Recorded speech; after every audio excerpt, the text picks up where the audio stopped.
কর্মকাণ্ড বিশ্লেষণ করে আমাদের মানুষকে ভুল বুঝিয়ে শিক্ষিত শিক্ষা প্রতিষ্ঠান এমপিওভুক্ত করার জন্য মহানপ্রিয় শিক্ষা প্রতিষ্ঠান পক্ষ পরিষদের আয়োজিত আজকের এই রাষ্ট্রকে লাগাতার অবস্থান ধর্মঘটের সম্মানিত সভাপতি এখন রাস্তায় যে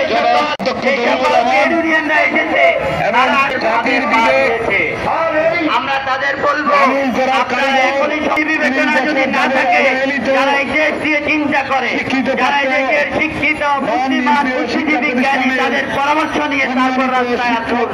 এই সরকার কিন্তু সমস্যার সমাধানকারী সরকার না, এই সরকার কোন আইন পাস করার সরকার না, এই সরকার কোন বিল পাস করার সরকার না, এই সরকার একটি সাময়িক সরকার।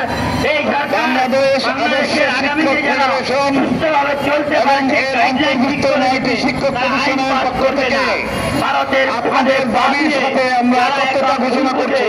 অস্থিতিশীলতা সৃষ্টি করার ফায়দারা করছে তাদেরকে আমরা সাবধান করে দিয়ে যাই। দাবি হাজার হাজার এই দাবি বাস্তবায়ন না করে শিশু আপনারা ঘরে ফিরে যাবেন না। ছাত্রের রক্তের বিনিময়ে অর্জিত বাংলাদেশের এই স্বাধীনতার সার্বভৌমত্ব সুরক্ষিত করার জন্য যে সকল চক্রান্ত করছে অনেকভাবে আমরা যে চক্রান্তের ফলে অনেকে পা দিয়েছে। আপনাদেরকে বলবো আগামী বাংলাদেশে আমাদের সকলের বাংলাদেশ, সেই বাংলাদেশকে যদি আমরা সুস্থ বাংলাদেশ দেখতে চাই সকলকে বিবেচনা নিয়ে আগাতে হবে। আগামী বাংলাদেশে এই মিডিয়ার হত্যাকাণ্ড, এই নারী শিশুদের বিচার হবে। আমার কথা শেষ করছি, সকলকে ধন্যবাদ। আসসালামু আলাইকুম। আজকে আপনারা ক্ষমতা এসেছেন, অথচ শিক্ষক সমাজ আজকে অবহেলিত, মানবতার জীবনযাপন করছে, অথচ তাদের সাথে সরকার দীর্ঘদিন যাবৎ 54 বছর স্বাধীন হওয়ার পরও কোন সরকারের তাদের দাবি দেওয়া মেনে নেয় নাই। আমরা ধিক্কার দিচ্ছি সে সমস্ত সরকারকে। প্রতিটি সরকার, স্বৈরাচারী সরকারও তাদের কোন রকম দাবি দেওয়া মেনে নেয়নি। কিন্তু আজকে জনগণের সরকার, অন্তর্বর্তীকালীন সরকার, তাদের কাছে আমাদের প্রশ্ন, শিক্ষকরা আজকে রাস্তায় কেন? সম্মানিত শিক্ষকরা রাস্তায় কেন? তাদের দাবি মানা হচ্ছে না কেন? অবিলম্বে তাদের দাবিগুলো মেনে নিতে হবে। আমরা আমাদের পরিবার টুকরো সন্তানকে যারা মানুষ করে তাদেরকে এইভাবে অবহেলিত দেখতে দিতে পারি না। দেশের শুধু শিক্ষক সমাজ নয়, সাধারণ অভিভাবক, জনতা মিলে, সকলে মিলে আমরা আবেদন জানাবো শিক্ষকদের পাশে সকল স্তরের মানুষ একত্রতা ঘোষণা করেন এবং শিক্ষকদেরকে এই মানবতার জীবন থেকে উদ্ধার করার জন্য আন্দোলন গড়ে তুলে। আমরা এই সরকারের কাছে স্পষ্ট ভাষায় ঘোষণা করতে চাই, আমরা এই সরকারের কাছে মানবাধিকার ভাই এবং করতে চাই,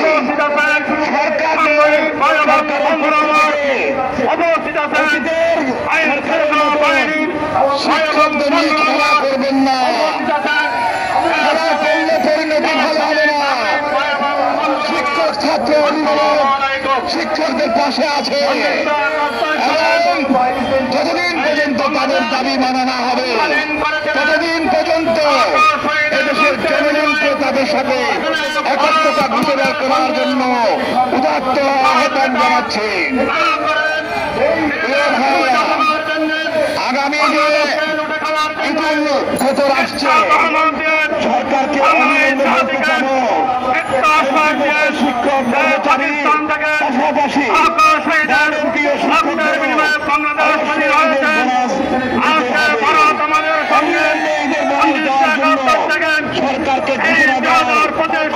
আবেদন জানাচ্ছি। বাংলাদেশের মাঠে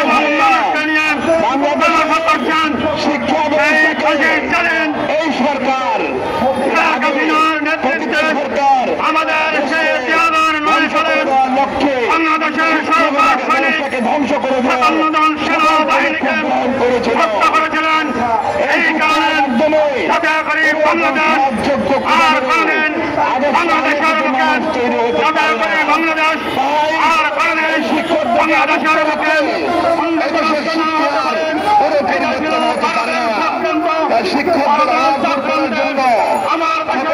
শিক্ষকদের দাবি দেওয়া অবিলম্বে মেনে নেওয়ার জন্য আমরা আবেদন জানাচ্ছি। আমরা তাদের সাথে কণ্ঠ মিলিয়ে বলতে চাই, দাবি না মানলে আমরা এই আন্দোলন অবশ্যই দীর্ঘায়িত হবে এবং অবশ্যই দাবি না নিয়ে কেউ বড় হবেন না। যতদিন দাবি না মানলে আপনাদের সাথে আছে, অবশ্যই আপনাদের দাবি নেওয়ার জন্য আমাদের সঙ্গে আপনাদেরকে সমর্থন দিচ্ছে, আমরা সমর্থন দেবে। আমি বলতে চাই, বাংলাদেশ আদর্শ শিক্ষক ফেডারেশনের পক্ষ থেকে সার্বিক সহযোগিতা আপনাদেরকে করা হবে। আমরা আপনাদের পাশে আছি। আন্দোলন সফলতা লাভ করুক, আল্লাহর কাছে এই দোয়া কামনা করছি এবং অবিলম্বে আবারও এই ভাইদের সমস্ত দাবি মেনে নেওয়ার জন্য বিশেষ করে স্কুল কলেজ, ডিগ্রি মাদ্রাসা এবং কারিগরি সকলের দাবি মেনে নেওয়ার ব্যবস্থা করার জন্য সরকারকে আমরা প্রয়োজনীয় ব্যবস্থা গ্রহণ করার জন্য অনুরোধ জানাচ্ছি।